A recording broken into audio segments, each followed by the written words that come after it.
भाई मैंने, अंबर ने और अर्शी ने तो खाना खा लिया। वैसे वलीद बहुत अच्छा किया तुम पिज्जा ले आए, मेरा बैंगन खाने का बिल्कुल कोई मूड नहीं था। ठीक है तुम, मेरे बेटे ने आज सबको ऐशी करा दी है। उमर, तुम अपने अब्बा से ना ऐसी फरमाइशें करते रहा करो। तुम्हारे चटोरेपन के चक्कर में मेरा बेटा खराब हो जाएगा। तू कर रहे हो भाई? लो भाई, इसमें खराब करने वाली कौन सी बात है? अगर अपने बाप से फरमाइश नहीं करेगा तो किससे करेगा? वो यहाँ तो पार्टी से दी है। ओ भाई बैठे बैठे। एक बात याद आई, जमाल भाई की जेब से पैसे निकलवाना बहुत ही मुश्किल है। बिल्कुल सही कह रहा है। जब मैं स्कूल में था ना, जमाल भी तब से कमा रहे, लेकिन मजाल है कि भाइयों को याशी करवाई हो। भाई मैं कौन सा बैंक का मैनेजर था? अब्बा के साथ दुकान पे जाता था, वहां से जो पैसे मिलते थे अम्मी के हाथ में लाके रख देता था।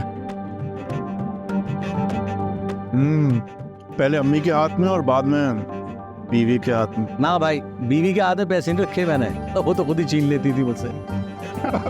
बेचारे जमाल भाई। तुम तो रहने ही दो, तुम्हें तो रोज स्कूल से लेकर आना, स्कूल से लेकर जाना, रास्ते में जो चीज मांगते थे खिलाता था तुम्हें। नहीं जमाल भाई नहीं, आपने हमेशा मुझे टॉफियों पे रखा है, मैं डिमांड बर्गर की करता था। अच्छी बातें कर रहे हैं। पता है क्या हुआ ये कि अब्बा के दोस्त ने आम की पेटी भेजी। अब्बा ने कहा जाके पप्पो के घर पे दे आओ। मैंने जाके दे दिया। बाहर आने का तो एकदम मुझे सायरा ना उसने पकड़ लिया। कहने लगी वो मुझे ना कॉलेज छोड़ने प्लीज, मैं बहुत देर हो गई है, मुझे जाना है, मैं लेट हो रही हूँ। तो मैंने कहा चलो ठीक है बैठो स्कूटर। मैंने बिठाया, ले गया। अबे आगे जाके मुझे यार ये तो जाहिल है, इस पार्टी भी पास नहीं की यार।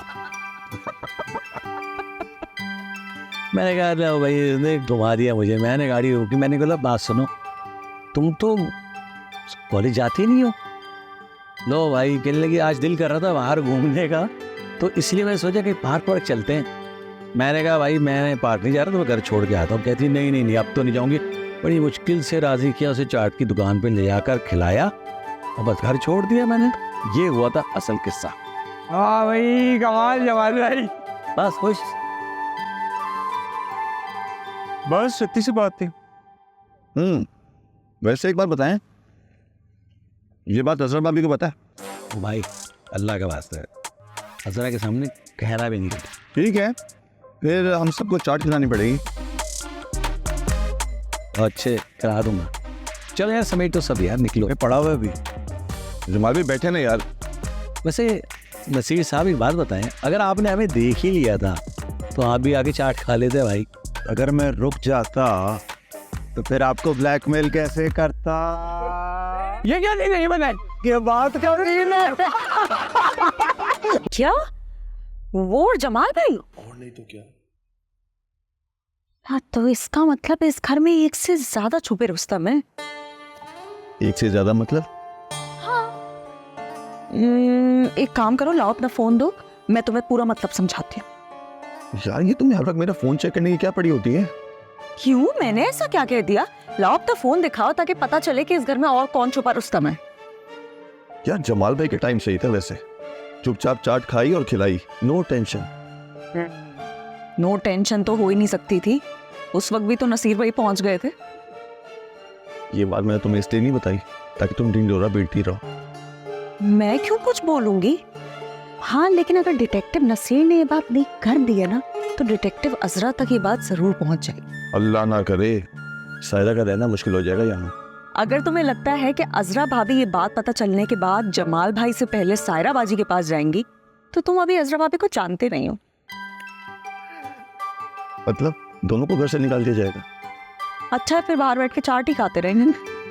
खाली पेट पहली बार किसी को मुस्कुराते हुए देखा। हाँ क्या? मैंने कहा पहली बार किसी को खाली पेट मुस्कुराते हुए देखा है। बात ही कुछ ऐसी है। अच्छा, पर हाँ मेरा पेट खाली नहीं है। अभी जमाल भाई ने छत पे उमर की शान में पिज्जा पार्टी रखी थी। अच्छा अकेले अकेले खा गए? जरा न ख्याल आया कि बेगम को भी पिज्जे में दिलचस्पी होगी। मुझे यकीन है कि मेरी बेगम को फरत ने अच्छे तरीके से खिला पिला दिया होगा। और वैसे भी इस पार्टी में सिर्फ घर के मर्द हजरात ही इनवाइटेड थे। ओ, तभी। सुनो, ये तुम्हारा इतने ड्रामेटिक तभी से क्या मतलब है? नहीं, कुछ नहीं। अरे बताओ ना आपने बताया कि पार्टी में क्या हुआ? यार, मुझे तजस्सुस हो रहा है। अच्छा, होना चाहिए कभी कभी। तुम बात का बतंगड़ क्यों बना रही हो, बताओ ना। आप सब मर्द हजरात पार्टी कर रहे थे तो यकीनन दिल खोलकर खवातीन की गीबत की होगी, है ना? ऐसा कुछ नहीं है, क्योंकि इस पार्टी में घर के छोटे मर्द हजरात भी इनवाइटेड थे। तो उनके जाने के बाद कर ली होगी। अब तुम बाल की खाल क्यों उतार रही हो? मैं तो कह रही थी रहने दे, आप ही को तजस्सुस हो रहा था। ये इतने सारे ऑर्डर्स बगैर पेमेंट के कैसे जा रहे हैं? मुझे क्या पता, इस सादिया से पूछो क्या कर रही है, वो बुलाओ उससे। सादिया, सादिया, एक मिनट जरा।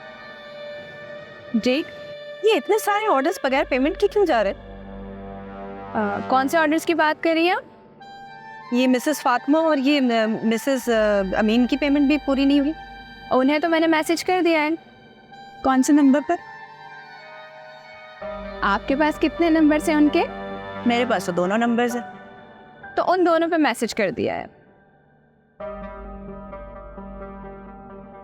और ये फातिमा हुसैन? मैम उस दिन पेमेंट कर रही थी, लेकिन सायरा बाजी ने... अरे लगा दो मुझ पर इल्जाम तुम कि मैंने पेमेंट नहीं ली। वो ऑनलाइन पेमेंट कर रही थी उस दिन, लेकिन सायरा बाजी ने उन्हें रोक दिया और कहा कि भले कैश पेमेंट कर दें बाद में। भाई, इसलिए कहा कि आजकल देखो ना किस तरह ऑनलाइन पेमेंट्स पे घपले हो रहे हैं, और वो तो थी भी नई क्लाइंट, इसीलिए मैंने उसको बोला कि कैश पेमेंट करे। अगर चूना लगा के भाग जाती तो कहाँ हम ढूंढते फिरते उसे? चूना लगाने वाले ना भागते नहीं हैं, वो तो मासूम बन के सामने ही बैठे रहते हैं और अच्छे लोगों के ट्रस्ट का फायदा उठाते रहते हैं। अच्छा, तुमने पीएचडी कर रखी है चूना लगाने वालों पर? हाँ। अच्छा भाई, आप दोनों ये बहस छोड़ें और जो पेमेंट रह गई उसको कलेक्ट करने की फिक्र करें। पहले तो ऐसा कभी भी नहीं हुआ। यहाँ तो पहले बहुत कुछ नहीं हुआ था। अस्मा, अगर ये मुझे इसी तरह पॉइंट्स मारती रही ना तो बहुत बुरा हो जाएगा। हेलो हेलो भाभी, आपने कोई अपडेट ही नहीं दी। तुम्हें क्या अपडेट दूं मैं तुम्हें? तुम्हें पता है तुम्हारी सास को अपनी स्किन की फिक्र पड़ी है, वो हमारे साथ चलने को तैयार हो गई हैं। Skin issues? हाँ, वो कह रही हैं कि कुरैशी साहब कह रहे थे कि उनकी स्किन बहुत मुरझा गई है। क्या कह रही हैं भाभी? अच्छा, ये सब मैं तुम्हें बाद में समझाऊंगी। मेरी बात सुनो वलीद, अगर तुमने वासिफ को मेरे ट्रिप के लिए नहीं मनाया ना तो मैं तुम्हारी जान ले लूंगी। इसलिए क्योंकि इतनी देर से वासिफ मुझे कॉल कर रहा है और मैं सिर्फ इसलिए उसकी कॉल पिक नहीं कर रही हूँ कि मैं उसको कहूँगी क्या आखिर। ऊपर से ये समन ही अंदर से निकल के नहीं आ पा रही है। अरे मैं मना लूंगा। अच्छा, आप एक काम करें, जब घर के बाहर है ना मुझे कॉल कर लीजिएगा, मैं आ जाऊंगा, फिर हम साथ जाएंगे। ओके? अच्छा सुनो, मैं तुमसे बाद में बात करती हूँ। ओके ओके फरहत भाभी, अल्लाह हाफिज़। जी, फरहत की कॉल थी? फरहत भाभी। हाँ, घर में कहीं नजर नहीं आ रही, किसी को कुछ पता भी नहीं है, मेरी कॉल भी नहीं उठा रही। तो वो मुझे बता के गई है ना, और मैं इसीलिए आपका इंतज़ार कर रहा था कि मैं आपको बता सकूं। अच्छा, क्या बता कर गई है? वो भूल गए? हाँ, नहीं, मैं भूला नहीं हूँ। वो आपको अच्छा नहीं लग रहा बताते हुए। तुम बता रहे हो या? जी, वो फरहत भाभी पार्लर चली गई हैं। इतनी सुबह पार्लर कौन जाता है? मैंने भी उनसे यही कहा था, लेकिन उनको लगता है कि आपको ये लगता है कि उनकी स्किन जो है वो मुरझा गई है। अच्छा, मुझे ऐसा लगता है, लेकिन मैंने तो फरहत से ऐसी कोई बात नहीं की। हर बात कही नहीं जाती वासिफ भाई, फिर भी महसूस कर दी जाती। अच्छा, बस ज़्यादा फलसफे मत सुनाओ, मैंने अभी खुद सुना तुम्हें फ़ोन पे बोलते हुए। अल्लाह हाफिज़ फरहत भाभी। फरहत भाभी नहीं, वो असल में मेरा एक दोस्त है फरहत, उसकी शादी हुई है अभी, तो वो और उसकी बीवी दोनों साथ बैठे थे, इसीलिए मैंने कहा ओके बाय फरहत एंड भाभी। आपको गलतफहमी हुई है।